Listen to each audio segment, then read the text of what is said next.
So, hey, it's Scott with Storyteller. I'm sitting here with Loida Velasquez, who's kind of a heavy hitter in Southern California with the BC team. And she's also a big proponent and a big user of video. So I'm here to talk to her a little bit about how that goes for her and how she started doing it.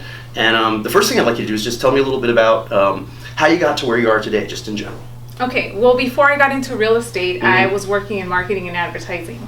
I did a lot of work as a consultant.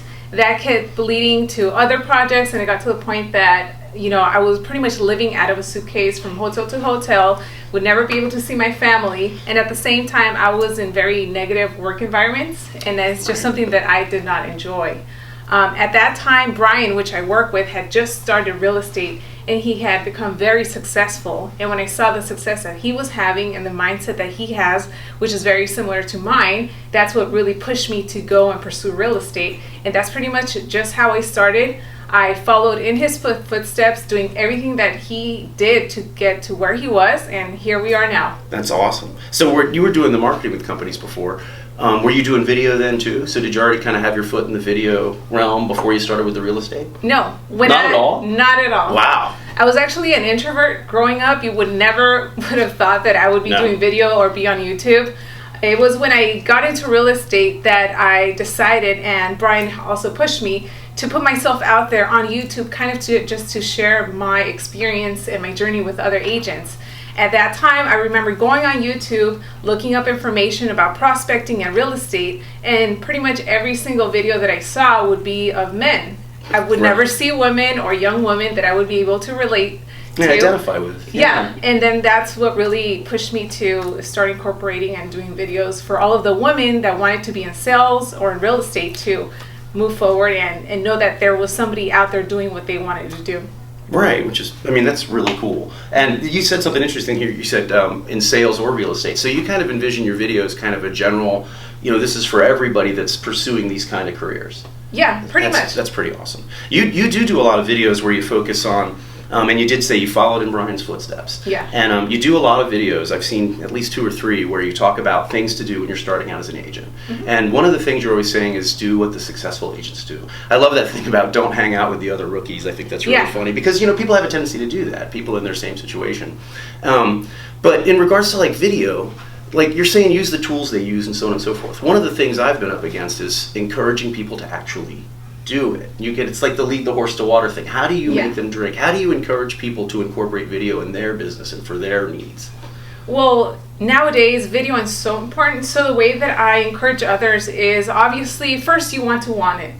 You have to have your goals as to why you want to be in this business. And once you have that set, incorporating video to send to your potential clients, family members, or whatever it is, people will have a sense of almost like they know you. So by the time that they meet you, it's like, oh, Loida, it's great to see you. I've been watching your videos on YouTube. And it's so much easier for them to be wanting to work with you as opposed to if you're just like a random stranger that just shows up. Sure.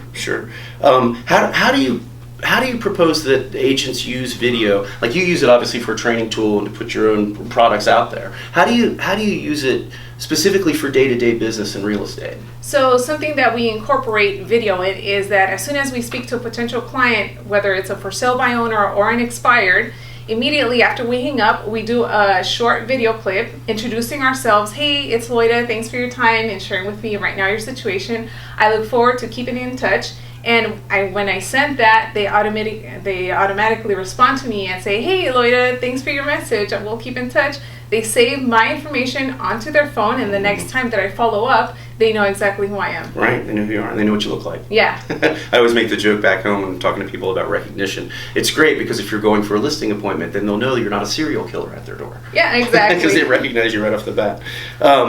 So kind of this and the other thing too. The copycat method's great. I really love one of the things you tend to do as well, where you're telling people exactly what you do and what, like you did an entire video once on the 10 apps you think are absolutely crucial.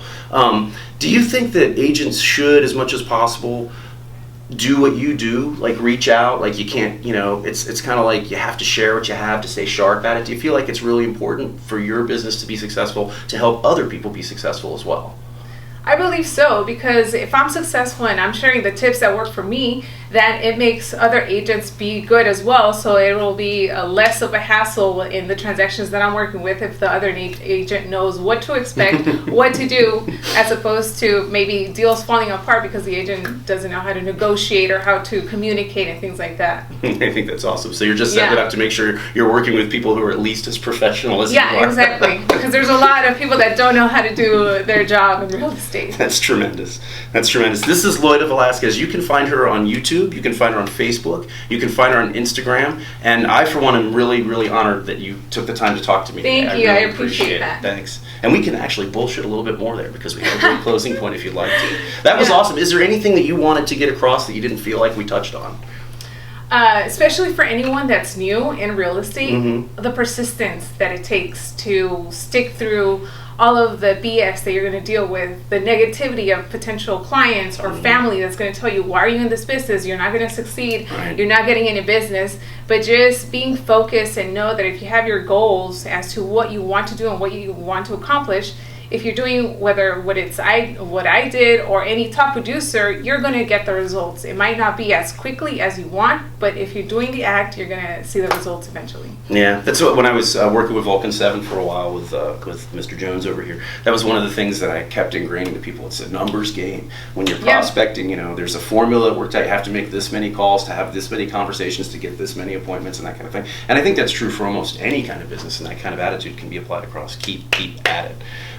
When you, like Brian was saying that he wasn't into the social media thing initially and he had to learn too, what were some of the things you did to, because he was saying that he just pretended the camera was the person he was talking to. What are some of the things that you did to help you kind of overcome any, I get the impression that you just turned the camera on and you were like, oh no. No? No, it wasn't even like that. I remember the first videos that I would film for YouTube, Brian, I always asked him for constructive criticism, and he would always say, you have to speak slower because it sounds like you're running out of breath. And it's through time and doing so many videos that you start getting better, you start getting more comfortable, more relaxed, and more genuine in front of the camera. Oh, this is brilliant. We just tied this back into the persistence thing. Yeah, exactly. It's not going to happen overnight where you just turn on the camera and you feel like, oh. Yeah, that's awesome. So you guys send videos for all your follow-ups, and you were talking, Brian was talking about building a listing package that involves video as well. I mean, is that something you guys are just starting to develop, or is it something that you have in place and you have an idea of how it's going to look?